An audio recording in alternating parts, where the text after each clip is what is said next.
আমাদের ভালো লাগাতে সকলকে অনেক অনেক অনেক স্বাগত জানিয়ে আমার আজকের গল্প আরম্ভ করছি। আজকের গল্প বাবার পেশা। গল্পটি তাহলে শুরু করি। বাবা, আজ দাদার স্কুলের পুরস্কার বিতরণী অনুষ্ঠান। কত প্রাইজ পাবে দাদা, তুমিও চলো আমাদের সাথে। না রে মা, তুই আর তোর মা যা ওর সাথে। রোজগার না হলে দিন চলবে কি করে আমাদের? দোকান দিতে হবে আমার। আমার বাবা কখনো আমার সাথে স্কুলে যায়নি। টিউশনি স্যারের বাড়ি আমি কেমন লেখাপড়া করছি জানতেও যায়নি। চোখ বন্ধ করে আমাকে বিশ্বাস করেছে আর আমার লেখাপড়ার জন্য টাকার যোগান দিয়েছে। যদিও সে অর্থ নেহাত কম নয়, আমার প্রয়োজন মতো শিক্ষক বা বই সবটাই পেয়েছি আমি। আমার বাবা একজন ফুচকা বিক্রেতা। স্কুল ছুটির সময় আমি দেখি স্কুলের সামনে বাবার পাতা দোকানে ভিড় জমিয়েছে আমাদের স্কুলের প্রচুর ছেলে মেয়ে। আর সন্ধ্যায় বাবার দোকান দেখা যায় স্টেশনের কাছে। আমি অনেকবার শুনেছি আমাদের ক্লাসের মেয়েদের কাছে বাবার ফুচকার তারিফ করতে, কিন্তু ওরা কেউ জানে না বেশি করে টক জল আর ওদের আবদারে ফাও দেওয়া লোকটা ওদের ক্লাসের ফার্স্ট বয়ের বাবা। আর জানবেই বা কী করে, বাবা তো কখনোই আসেইনি স্কুলে আমার অভিভাবক হিসাবে। স্কুল ছুটির পর আমি বাবার দোকানের দিকে তাকিয়ে দেখি বাবা হাসি মুখে ফুচকা দিয়ে চলেছে। আমি উদাস হয়ে ভাবতে ভাবতে চলে যাই কেমিস্ট্রি স্যারের পড়ার ব্যাচে। আমি নিম্নবিত্ত পরিবারের ছেলে, কিন্তু আমার বাবা কখনো কোনো স্যারের কাছে গিয়ে বলেনি ফিস কম করে নেওয়ার কথা। কখনো বলেনি এবছর নতুন বই কেনার টাকা নেই, পুরানো বই জোগাড় করো। সব সময় শুধু বলেছে যা দরকার হবে আমায় বলিস। আমি ছোট থেকেই মুখ চোরা, শান্ত, প্রয়োজন ছাড়া কথাও বলি না, সে বাড়িতেই হোক বা বাইরে। যা দরকার মাকেই বলি, বাবার সাথে আমার কথা কম হয়। প্রশ্ন করলে জবাব দিই শুধু। বেশিরভাগ সময় বই পড়ি, নেশা বলতে ওই ক্রিকেট খেলা দেখা। ছোট থেকে বায়না জিনিসটা আমি করিনি। আমি বুঝি বাবার একার ফুচকা বিক্রির উপর আমাদের পুরো সংসারটা চলে। তার উপর আমার আর বোনের পড়াশোনা তো আছেই। আমি ক্লাস 11-এ পড়ি আর বোন 4-এ। বোন আমার থেকে অনেকটাই ছোট। আমার মতো আমার বোনও স্কুলের ফার্স্ট গার্ল। অনেকবার বাবাকে বলতে শুনেছি কষ্ট হোক আর যাই হোক, ছেলে মেয়ে দুটোকে মানুষ করতে পারলেই শান্তি। ওরা ভালো লেখাপড়া করে, আমার তাই সারাদিন পরিশ্রম করলেও কষ্ট হয় না। বাবার ফিরতে রাত হলে আমার ভীষণ চিন্তা হয়। সকালে মাঠে রোদে যখন বাবা ঘাম ঝরিয়ে কোদাল কোপায়, আমি তখন সাইকেল চালিয়ে পড়তে যাই।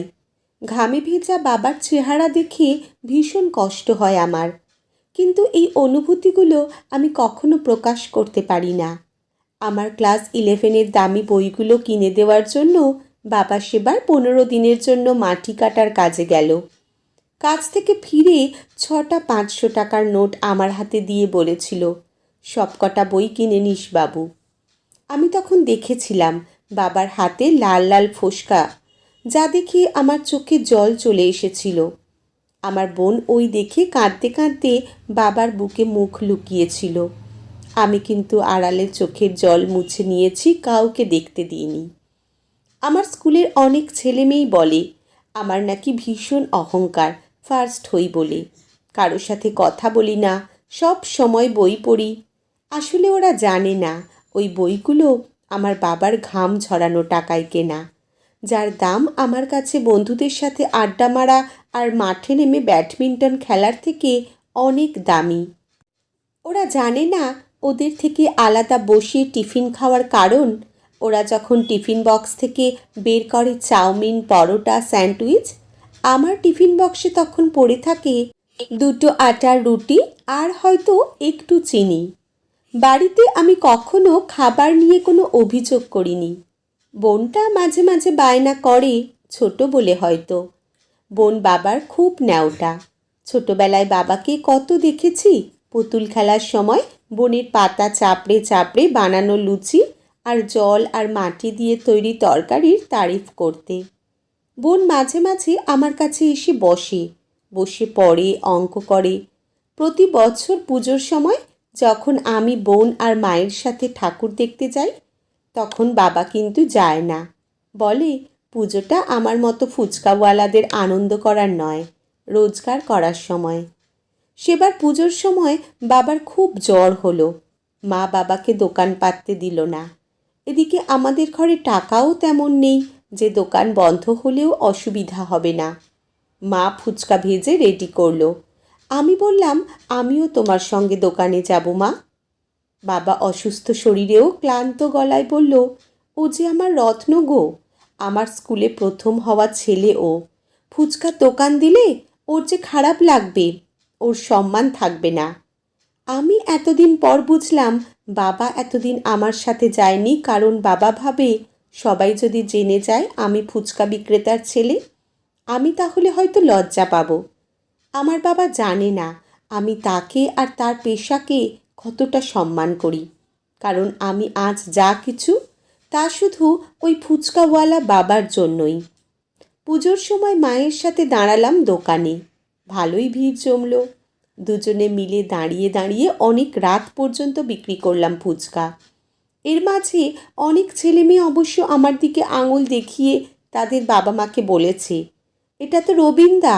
কেউ বলেছে, আরে ও তো রবিন, আমাদের স্কুলের ফার্স্ট বয়। আমার তাতে খারাপ লাগেনি অবশ্য। ক্লাসে যে মেয়েগুলো আমাকে বলে আমি তাদের সাথে কথা বলি না, আমি তাদের জিজ্ঞেস করলাম, ঝাল বেশি হবে নাকি কম? ওরা বলল, ঝাল বেশি। আমি তখন ফুচকা দিচ্ছিলাম শালপাতার প্লেটে। মা বলে উঠল, বাবু তোদের হেড স্যারে যে এদিকেই আসছেন। আমি চুপচাপ দাঁড়িয়ে ফুচকা দিতে থাকলাম। আমার মাথা নিচু হলো না। স্যার বললেন, রবিন তুমি এখানে?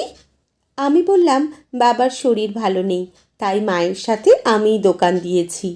স্যার আমার পিঠ চাপড়ে বললেন, খুব ভালো করেছো বাবা, সবসময় বাবা মায়ের পেশাকে সম্মান জানানোটাই একজন সন্তানের কর্তব্য। সেদিন আমি স্যারের থেকে টাকা নিতে না চাইলেও স্যার আমার হাতে ফুচকার দাম দিয়ে বলেছিলেন, এ তোমার পরিশ্রমের টাকা বাবা, গ্রহণ করা উচিত সব সময়। ওই একটা দিনেই আমি বুঝে গেছিলাম যে ঘন্টার পর ঘন্টা দাঁড়িয়ে থেকে আর লঙ্কা গুঁড়ো হাতে মাখানো থাকলে কতটা কষ্ট হয়।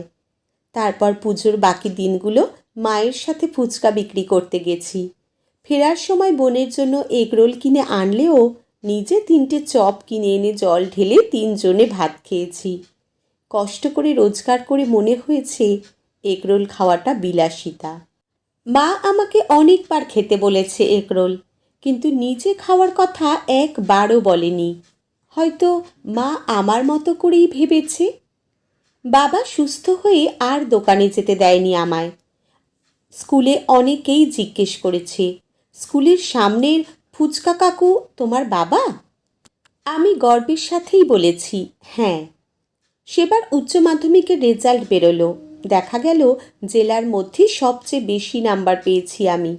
প্রধান শিক্ষক ঘোষণা করলে আমি স্কুল ছেড়ে যাওয়ার আগে কৃতী ছাত্র হিসেবে সম্মান দিতে চান আমার। আমি স্যারের কাছে গিয়ে অনেক সময় কথা বললাম। তারপর বাড়ি চলে এলাম। বাড়ি ফিরে এই প্রথমবার বায়না করলাম আমি, কাল আমাকে ফেয়ারওয়েল দেওয়ার সময় বাবাকে যেতেই হবে।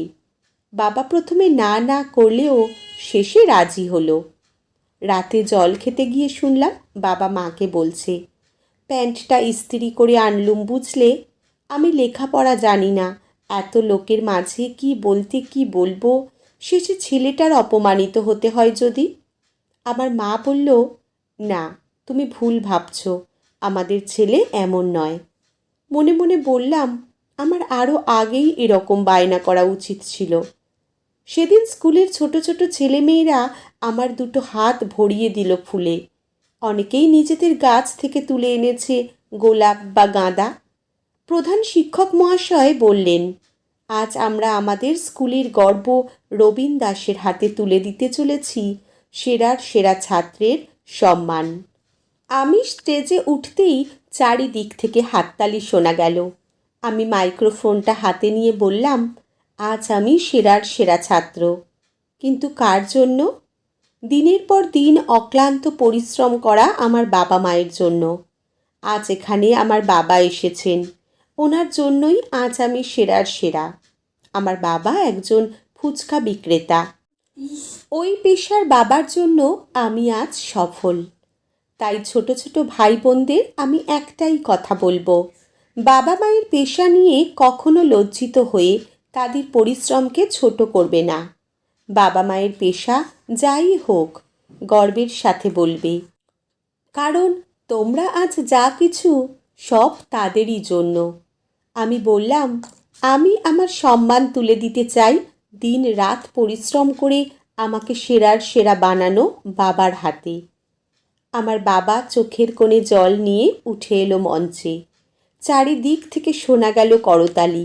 আজ আমিও বোনের মতো চোখ ভেজা জল নিয়ে মুখ লুকালাম বাবার বুকে। এই চোখের জলটা আনন্দের। তারপর 1 বছর জয়েন্টের প্রিপারেশন নিতে নিতে অনেকবার বাবাকে সাহায্য করতে গেছি ফুচকা দোকানে। কিছু কিছু মানুষ বলেছে, এত ভালো লেখাপড়া শিখে ফুচকা বিক্রি করছিস? আমি হেসে বলেছি, কষ্ট করে রোজগার করছি, চুরি করছি তো না। আসলে বিপদের দিনে কেউ তোমার পাশে থাকবে না। ওরা কষ্ট করে রোজগার করার জন্য কখনো লজ্জা পাওয়া উচিত নয়, সে যে কোনো পেশাই হোক। আজকের গল্প এখানেই সমাপ্ত। কলমে শ্রাবন্তী মিস্ত্রি, পাঠে জয়তী। ধন্যবাদ।